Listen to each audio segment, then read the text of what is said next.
Right, here we are guys, a little discovery here, just up the road in Shrewsbury. So might be, maybe, the next Car Farm Social project vehicle.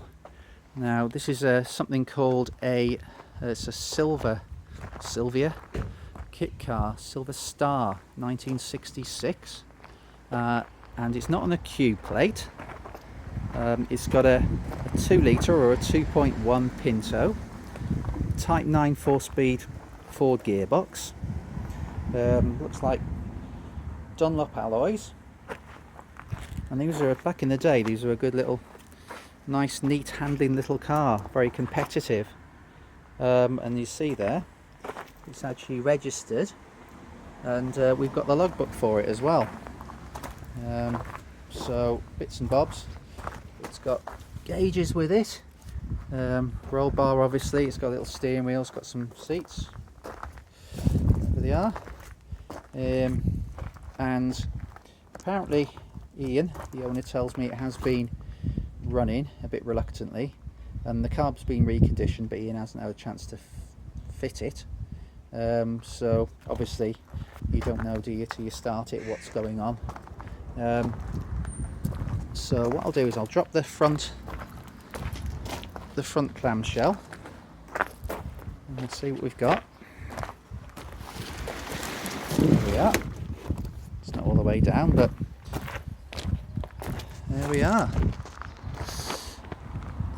Good fun little thing, really. Going very cheap as well. In these boxes here we've got 2 separate wiring looms, one's for injection and one's for carb. And I'll just lift this box up because under here, that's the reconditioned carb, whatever that is.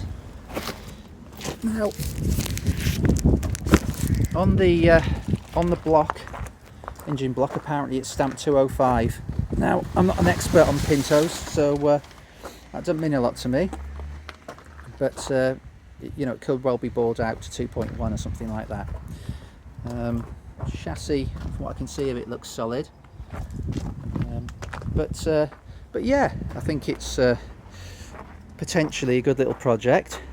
Maybe we can get a few of us to sort of crowdfund the purchase, and then we can all do it up together, and we can get experts and helpers from within the CFS community to get together and have a bit of fun doing it up. It might be an idea. Obviously, apart from that, it might be a case of just somebody, one of you guys that's watching this video, you fancy buying the car and having a go at it yourself. I say it's going very, very cheap. So if you comment on this video, I'll give you some idea of the price. Right guys, thanks for watching, and let's see what happens.